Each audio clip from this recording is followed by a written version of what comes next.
no, Mike, you're poisoning your goat and now you're gonna get it. Oh man. Oh, she likes it. It looks like she likes the beer. We're gonna have a dry goat, Taylor.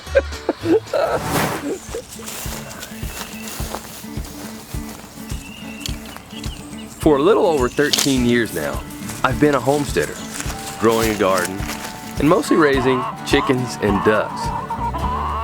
But in recent years, my family and I have started raising goats. And let me tell you, they are definitely more challenging to raise than chickens.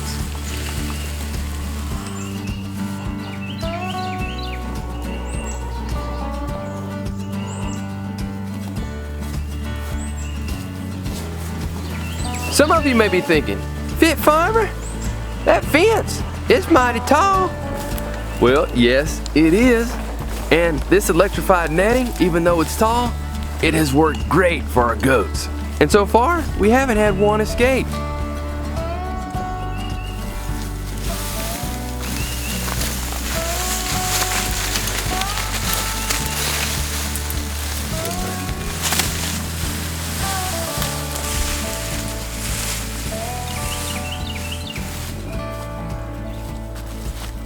Beautiful cedar tree there.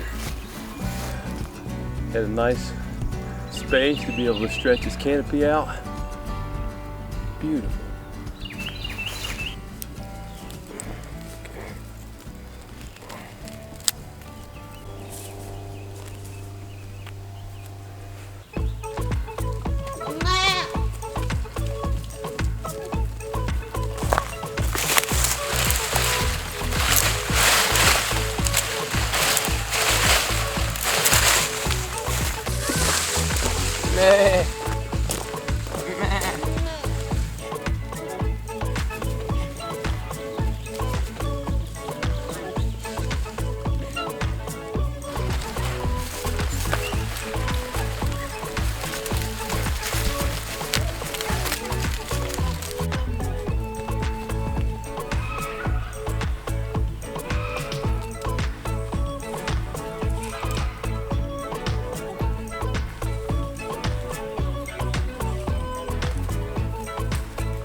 They're gonna love it over here in this new spot.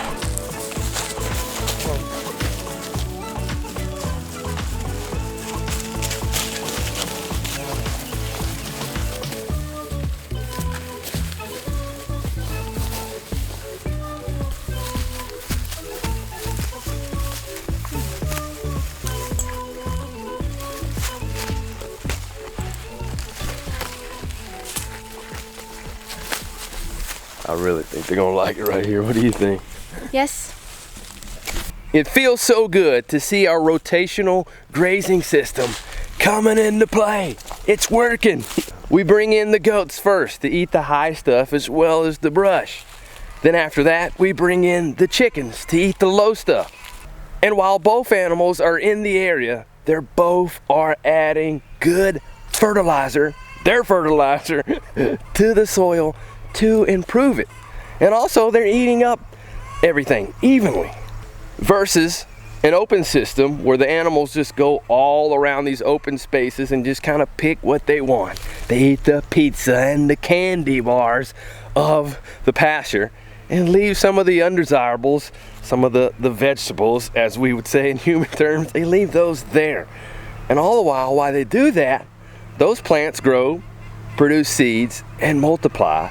And some of the more nutritional dense plants, well, they eat all that out and it stops growing and it stops multiplying because they're just grazing on those constantly.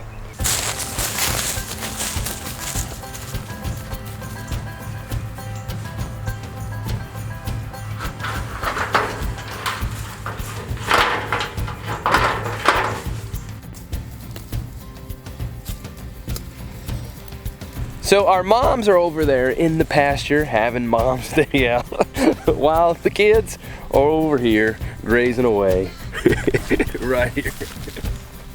Recently, Sayla and I went to visit our goat mentor, Claire. And man, she knows a lot about goats. She's like the supreme goat lady. And I came into contact with Claire through Abundance Plus. She's one of the aunts and that is on there. I'm also one of the uncles that are on there. They call it aunts and uncles because you can reach out to Claire about sheep and goats, and you can reach out to people like me about chickens and ducks, as well as Justin Rhodes and others. And as a premium member, you can ask us a question anytime and we'll be happy to text back. And I saw that Claire was on there, and I was having questions about goats, and I'm like, Claire, help me out with this, help us out with that. And she has just been so great in answering those questions. And I was like, we really need to go see her in person and meet her. And recently we got to do so. Claire and her family have a beautiful homestead in North Carolina. They raise sheep, goats, chickens, a horse, rabbits, and quail. And spending time with her, she pointed out a number of things that we can do better as goat herders or raiser of goats, whatever you would call it. What do you call it? Say shepherds or shepherdess in your case. But one of those things that she pointed out was goat shelters. They need to be mobile. And she explained why. Okay, so goats do not do well in a deep bedding system. If they're too enclosed, they don't get enough ventilation, they're more prone to all pathogens, whether it's bacterial, viral, airborne, parasites, protozoa. And so in a deep bedding system, no matter, while they're in it, there's active, alive stuff in there. And it gets on their feet, they put their feet on everything. They climb up, it gets in their hay. Especially the babies and the younger ones are very mouthy, and then they ingest the parasites and they just can't take that much parasite pressure. So moving the structure is spreading out the manure and forcing them to go somewhere else and not be in it. Okay, so the first thing I'll do is I'll go to each corner and I'll just loosen it from the bedding pack. Which, if you've moved it in a timely manner, shouldn't be too difficult.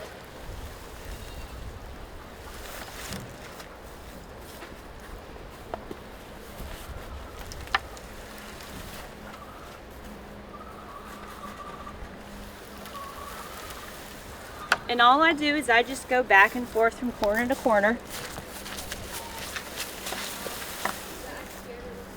It's a very simple, lightweight structure, so it's not labor intensive to move.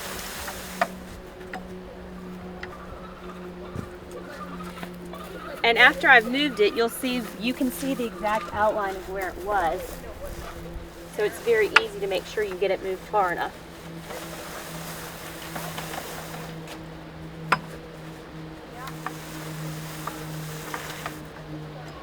So with that, how often would you recommend moving their housing? So we like to have it moved at least every 10 to 21 days, because that's typically your hazardous parasite life cycle. So about every 2 weeks, but if you notice you still have problems as early as 10 days, and then if you don't, you go as late as 21 days. Okay. And they stay within the same area, maybe for 2 months during the winter, but the house is moved. How many can you fit in a shelter that size?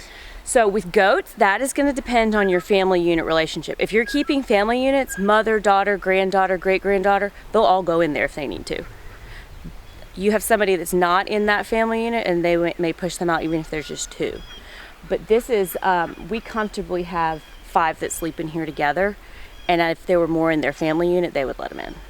They're very much creatures of habit. We milk in the garage. And it doesn't matter where they are penned up working for us. If it's somewhere out on the farm, we go and get them, and either they follow us or we bring one with a lead and they all follow. That's the other thing, is they need lots of exercise. They just have a high requirement for their exercise need. They browse by nature. You'll notice when we put ours out, it might be 5 minutes later, they're all of a sudden way up there and you're like, whoa, and they've traveled, and they'll travel back there, and they'll all throughout the day they're moving. So if they are in a small area to work for you, having a long distance to take them at night or for milking is actually good for them. It's beneficial. All right, Sayla, you just hit it, get the nails out, we'll recycle this piece, and we'll get some more pieces that we can recycle. Come on, ow. No, the pulling doesn't do it. You got to hit it out, the levers.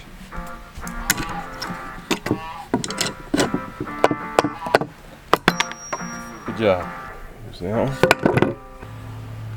Thanks.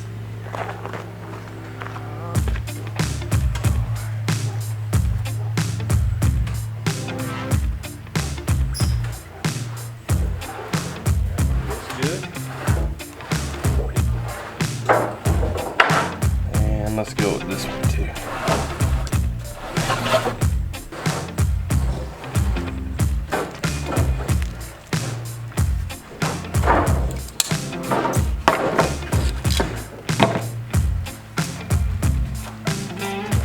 Break on it. We'll be able to repurpose it.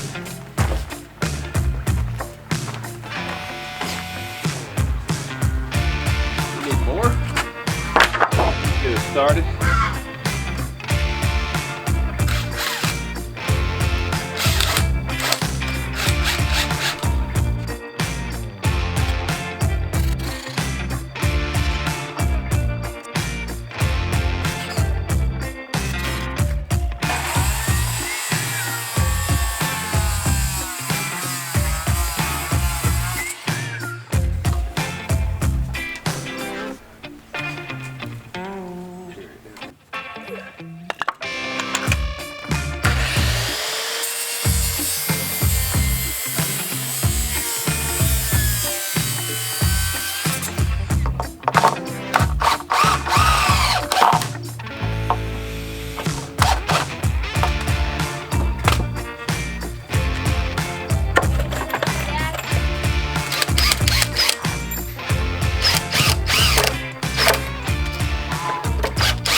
Don't stab it into the finger.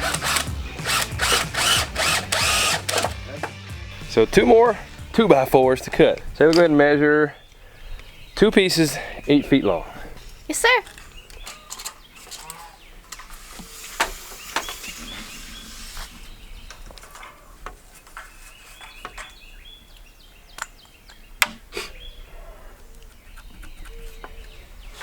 How do I make a line? Here's your square. You make a line with your square. Which? This one? All right, this piece right here, put it on the straight side. And there you go.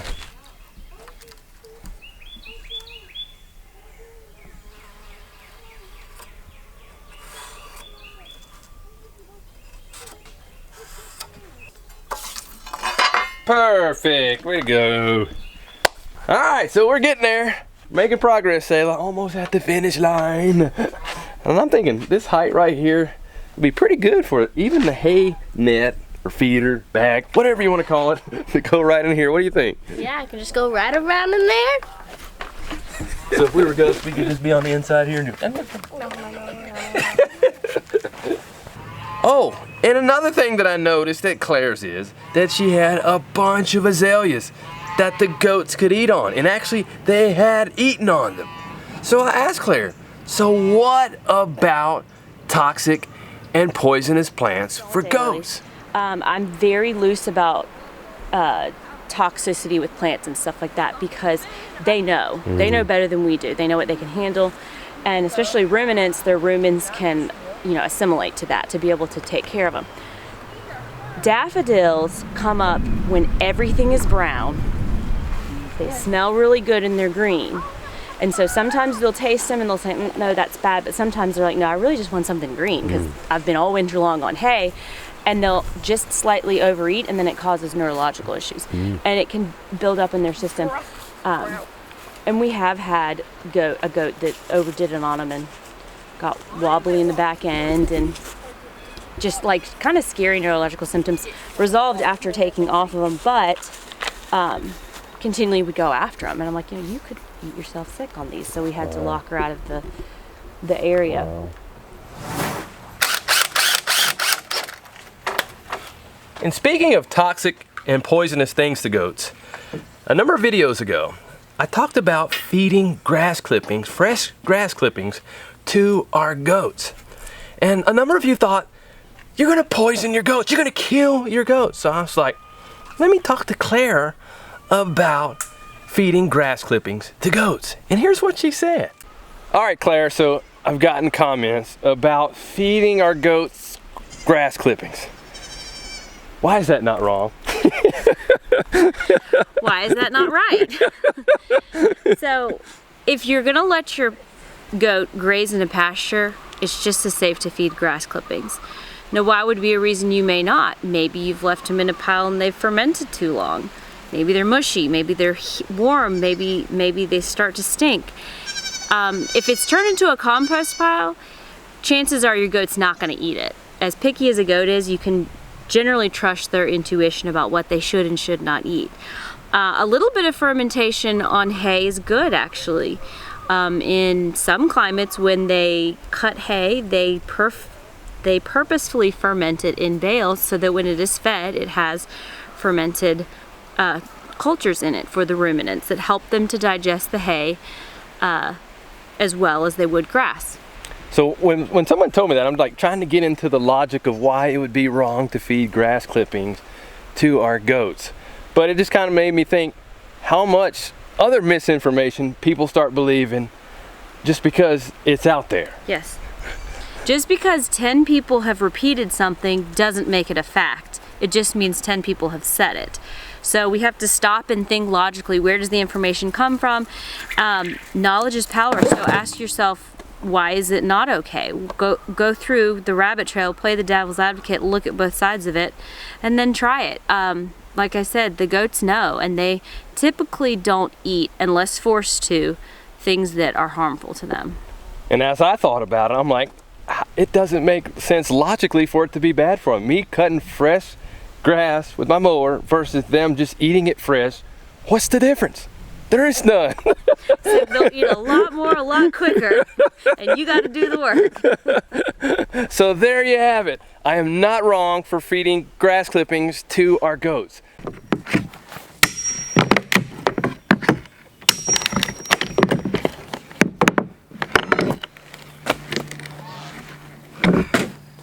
Alright, so we're not gonna knock all these out. Let's just hit them down. That's too much. Too many nails to try to pick up.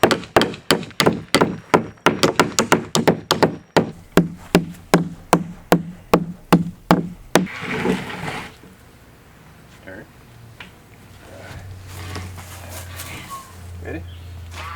Up. All right. Are you? Come on.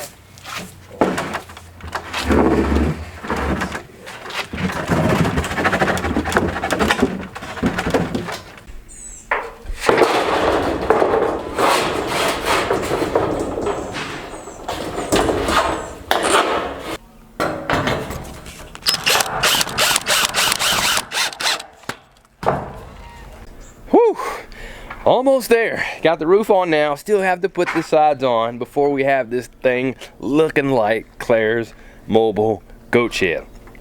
And I think I'm also going to do my own little personal modifications, like put some wheels on here as well as a pull strap. So we'll get there. We'll get there. But also, while I was at Claire's, Dan, the videographer for Abundance Plus, was also there, and I helped him with recording some master classes for Claire, one on goats and one on sheep, and I can't wait till that master class is out. I often get asked about hay. Somebody has purchased maybe a large quantity of hay and the goats won't touch it. So the myth is goats will eat anything, goats eat everything. Goats are actually the pickiest eaters of all. They may have a very strange palate. They may eat thorns and thistles and briars and things that other animals wouldn't touch. But then you'll find yourself with the most expensive, high dollar, horse quality, pure one strand grass hay, and they won't even taste it. Just one smell and they've turned up their nose and they've decided they'd rather have it as bedding.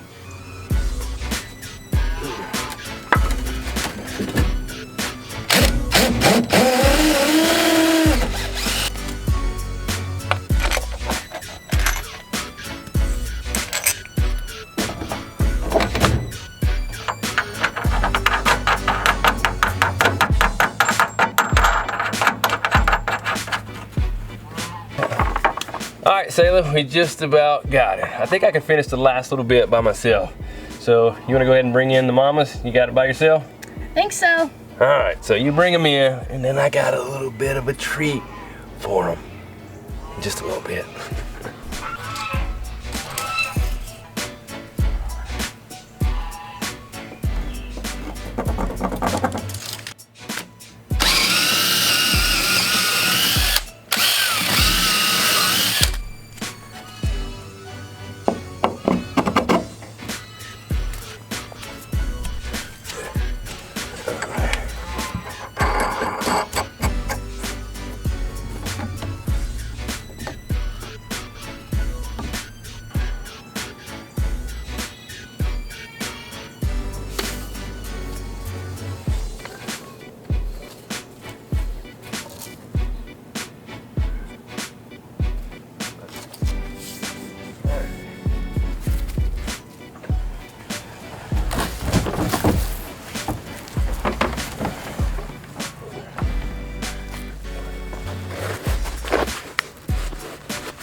Definitely not something you want to push great long distances like that, but it's pretty easy to move.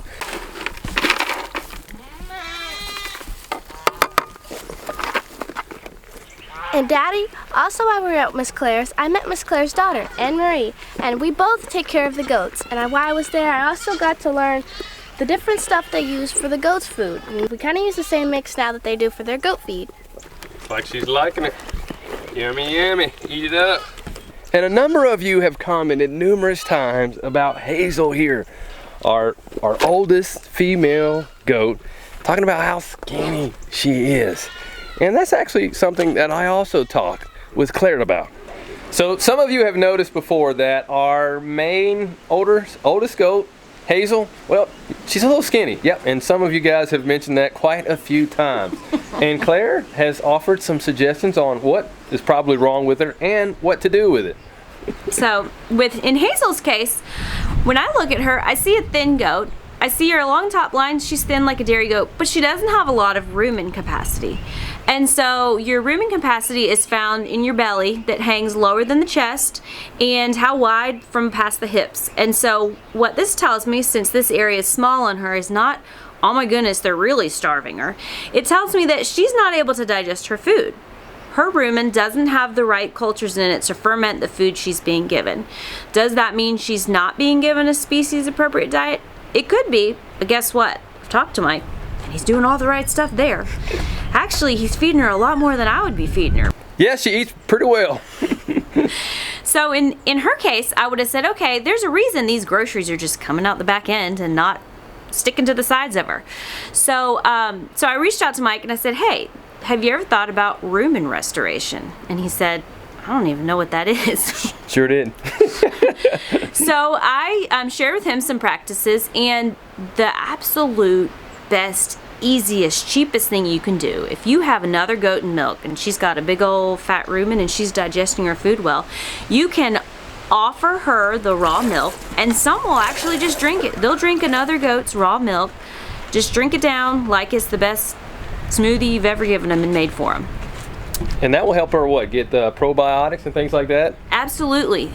What she is sending out in her milk every day is what her digestive tract needs or has in order to digest what she's eaten. Because when the baby is born, they have a sterile rumen. They don't have any cultures in there.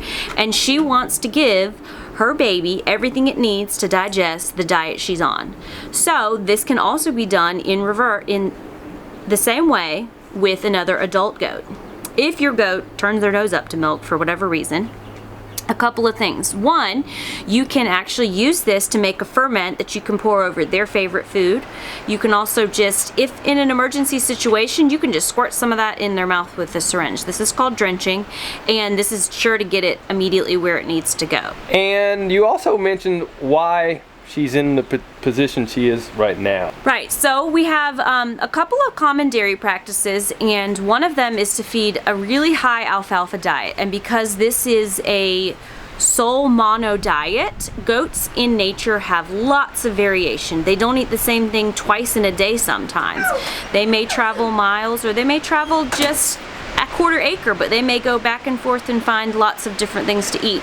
So when we mono feed them, whether it's a grain or a forage, it does not allow the other cultures inside of the rumen that would ferment down the food to be usable to live, and then they actually eventually die. In addition, because alfalfa is so commonly fed to dairy animals, a lot of them are in contact with genetically modified Roundup Ready alfalfa. So a goat was created to ruminate on naturally occurring alfalfa.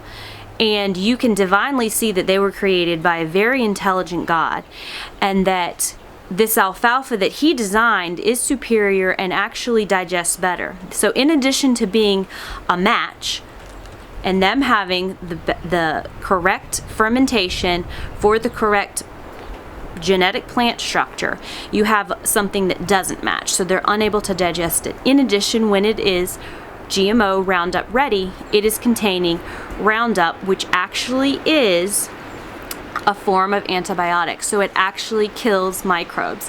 So every time they're eating a Roundup Ready alfalfa, it's like they're taking an antibiotic. So they're completely cleaning out their gut flora, good and bad. Oh, and that reminds me, I gotta go get some.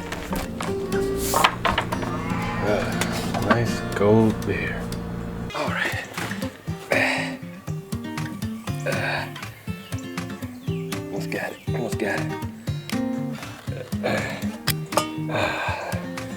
Here. Oh, it's not for me. I'm not a beer guy. This is for Hazel here.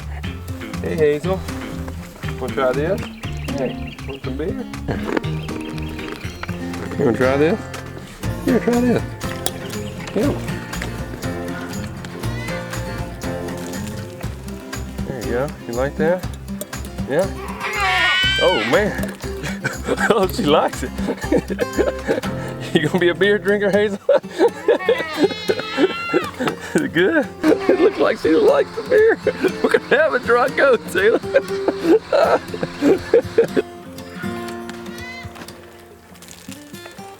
There you go.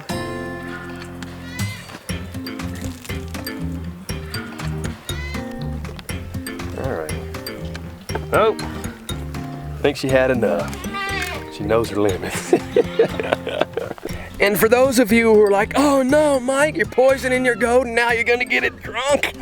Oh, hold your horses or your goats, because actually dark beers are really beneficial for goats and horses. There's probiotics in here that really can help with her rumen restoration. And besides, I just gave her a little bit, and the rest we're gonna soak her feed in. So that way she can more easily digest this as well as some of her feed to continue on with her rumen restoration. So don't worry, we're not gonna have this goat just flopping around and all woozy and drunk and falling over and tipsy and all that. We won't have that.